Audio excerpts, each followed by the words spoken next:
L'épuisement psychologique et le syndrome post-traumatique chez les sapeurs-pompiers en débat il y a quelques jours à l'Université de Corse. Événement organisé en partenariat avec les deux services d'incendie et de secours et les unions départementales de Lille, un débat autour de la projection du film d'Annabelle Yaïch, Les dragons n'ont pas de poils, qui évoque la condition des sapeurs-pompiers. Alors ce film, je l'ai écrit il y a 3 ans parce que je découvrais le milieu des sapeurs-pompiers et j'ai été assez surprise en fait de la perte de sens qu'il y avait dans cette profession ou vocation.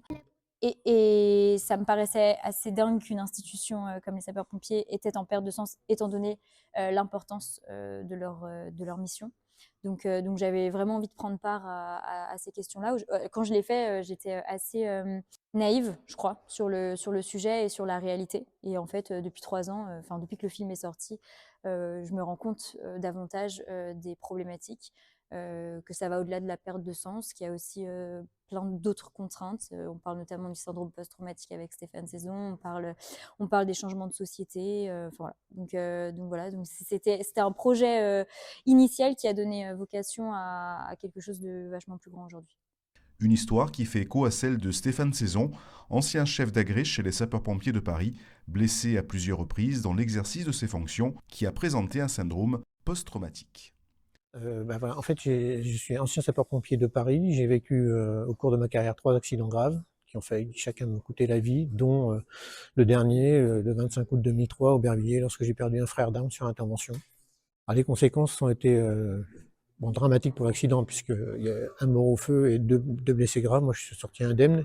Et 3 ans après, j'ai déclenché un stress post-traumatique pour lequel j'avais des cauchemars toutes les nuits, j'avais des réactions complètement désordonnées et le médecin de l'unité m'a envoyé à l'hôpital Percy pour consulter un psychologue et qui m'a diagnostiqué un stress post-traumatique. Stéphane Saison a créé l'association APT pour accompagner et prévenir les traumatismes émotionnels chez les sapeurs-pompiers. Donc l'association en fait a été créée en 2023 justement de ce parcours traumatique, de mon expérience traumatique. J'ai souhaité en faire une force et justement tendre la main aux sapeurs-pompiers victimes de stress post-traumatique ou d'épuisement opérationnel quand j'ai pu le vivre le long de ma carrière. Les CIS de Corse, très attentifs à ces problématiques de risques psychosociaux, comme l'explique le docteur Christophe Hébert, médecin-chef de la sous-direction santé du CIS de Haute-Corse. Alors, le volet prévention, il est en cours de développement.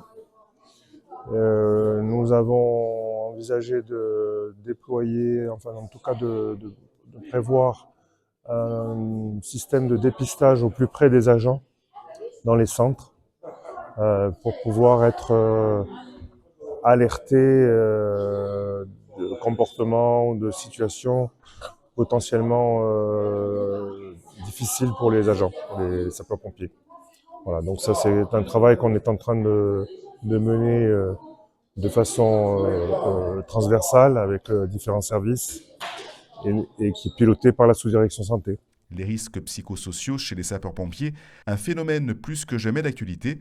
Selon une récente étude, un tiers des soldats du feu seraient concernés au niveau national. Tu as tendu la main à tant de gens perdus, à tant d'êtres humains qui se croyaient fichus. Tu distribues l'espoir, tu sais nous faire sourire. C'est toi qui me fais croire à un bel avenir.